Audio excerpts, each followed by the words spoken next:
It's such a nice change of pace to actually talk about things I enjoyed for a change. So I really wish I had started watching new movies and shows sooner because there are so many things I've missed out on in the last 5 years while I was just watching The West Wing over and over and over and over and over again.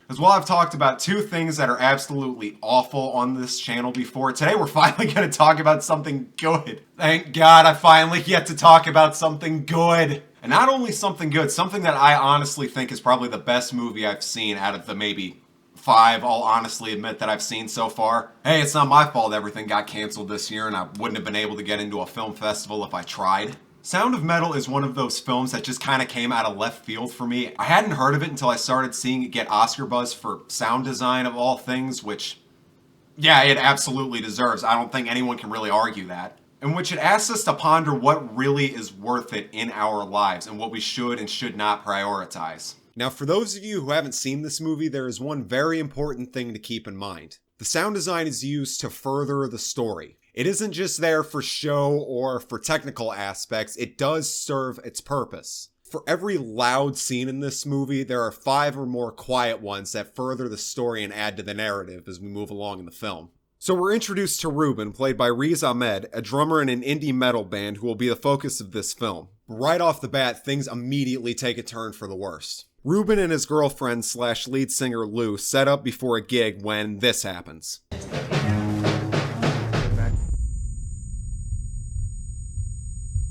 And this isn't just a one-off thing as we see Ruben go to a specialist who might... And this isn't just a one-off thing. As a scene later, we see Ruben go to a specialist who may be able to tell him what's going on with his hearing. And here, Ruben finds out that his hearing loss is so bad he can only hear about 20 to 30% of audible sound. And while the specialist he sees does tell him that cochlear implants are a possibility, they cost between 40 and 80 grand all out of pocket and not covered by health insurance. But due to Ruben's dedication to his music, he plays his next gig where his hearing completely fails, prompting a panic attack.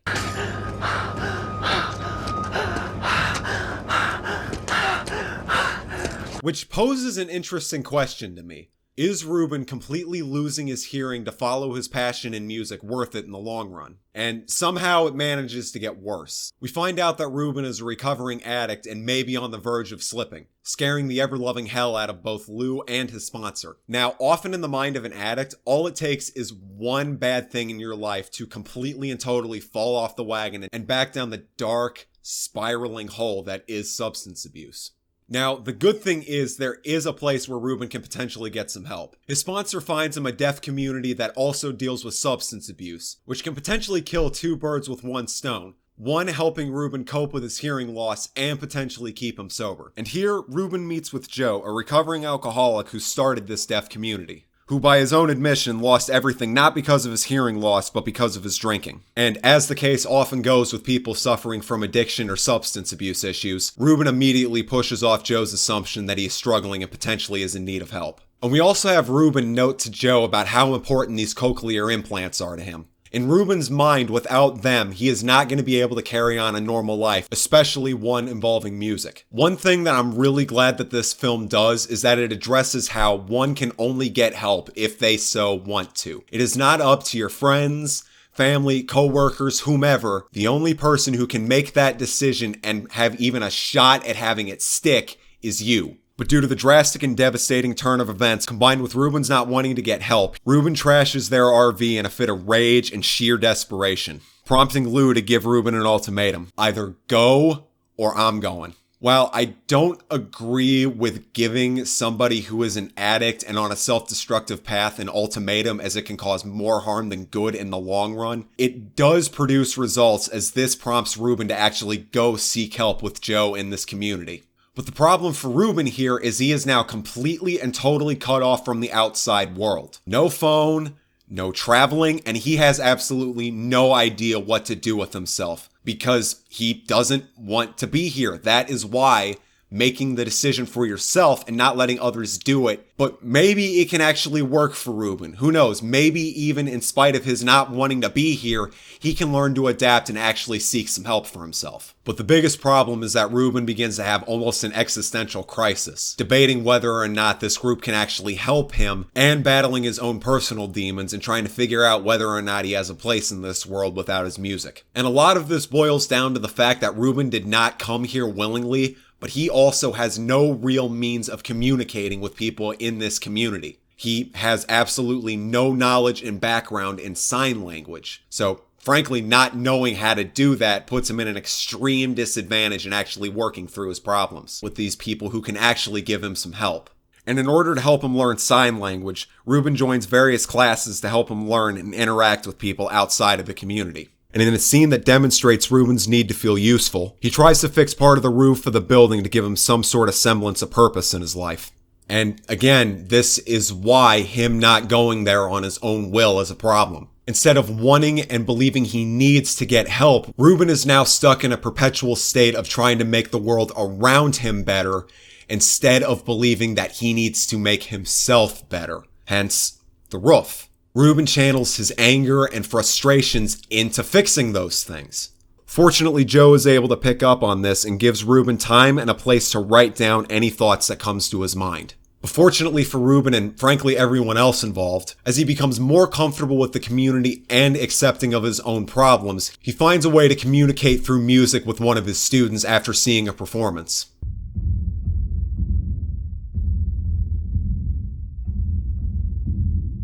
While this may seem kind of strange out of context, this is actually one of the most common ways people with hearing loss experience music. As sound travels through objects in space, it can usually be felt through those mediums, like a floor, or in this case, a large metal slide. All of this indicates to Ruben that music is still a possibility to have in his life in spite of his hearing loss. And as a result, he begins to interact with others on a deeper level, both in and out of the community. And things really begin to actually look up for Ruben. Joe offers Ruben an opportunity to teach his classmates music, which actually furthers Ruben's sense of purpose, showing him that music really is a possibility in his life. But unfortunately, Ruben immediately shoots this opportunity down, as he sees Lou traveling the world still making music, something he desperately wants to be a part of. Making a trip out to his trailer to see if he can still play, we see that he still can play effectively even with his hearing loss. And in order to get his whole life back together, he sells off all of his equipment and RV to pay for the cochlear implants. But there's two, we'll say, small problems with getting these implants. Ruben has failed to learn how to accept the fact that he is losing his hearing and let go of the past. And Joe tells Ruben to go after asking for money to buy back his RV because you look and sound like an addict. But there very well may be a bigger problem than this. This does not sound like you remember, and it's the implant in your head that's tricking your brain into thinking that you're actually hearing, when in reality your ears aren't working still. Yeah, the implants do not exactly function as Ruben expected, and frankly, they're not even close to what he expected. Which is why you don't abandon the people who helped you. I mean, I'm sorry, it may sound kind of cruel, but Joe is 100% in the right here. Ruben had a chance to learn, grow, and thrive in this new world that he was indefinitely stuck in. And instead of learning, Ruben relapses into that old mindset that he had before he joined this community. And while he may still be sober, he is still thinking like an addict, and that's something he's always going to have to deal with. And now with no one to turn to or support group to fall back on, Ruben flies out to Paris to get back together with Lou. We find out that Ruben was the only person in Lou's life following her mother's suicide. And this finally causes Ruben to wake up and realize that Lou was the most important thing in his life, even more so than their music. Especially at a party for Lou's father, where Ruben hears music for the first time following the operation.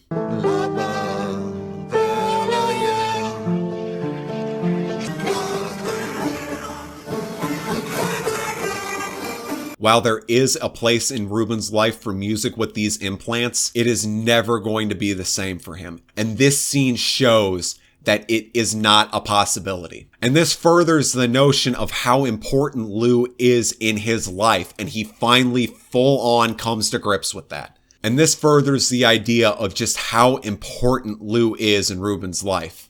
You saved my life. You saved my life too, Ruby.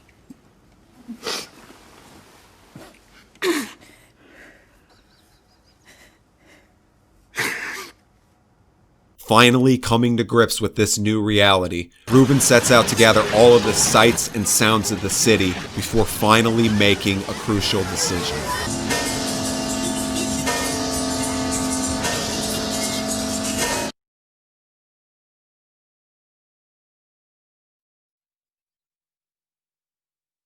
Now, Ruben finally understands what everyone has been telling him this whole time.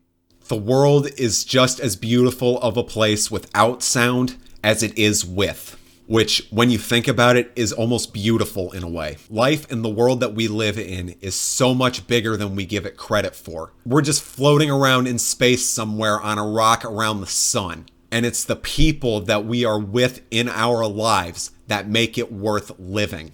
And that's ultimately what I think the moral of this story is that people are the most constant and important things in your life, because as much as we want to admit and think that we cannot go it alone. The world is a very cruel and miserable place with people, and it's infinitely worse without them.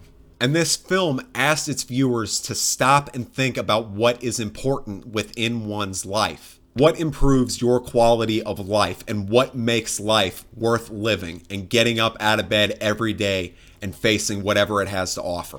And all of that is what makes this world truly beautiful. So I don't think it's a real big stretch to say that this movie had a really strong and profound impact on me and a lot of other people, while also managing to be, in my opinion, one of the best films of the year. It's a uniquely enjoyable and thought-provoking film in a way that Pixar's Soul was to a lot of other people. Bolstered by excellent performances, a great script, and seriously some of the best sound design I have ever heard. Seriously, if this manages to not win an Oscar for best sound design, I'm gonna be pissed. I really do see it as a must-watch, and I highly recommend this to anyone, especially those interested in music. That is going to do it for me. I will see y'all in the future with whatever I decide to do next.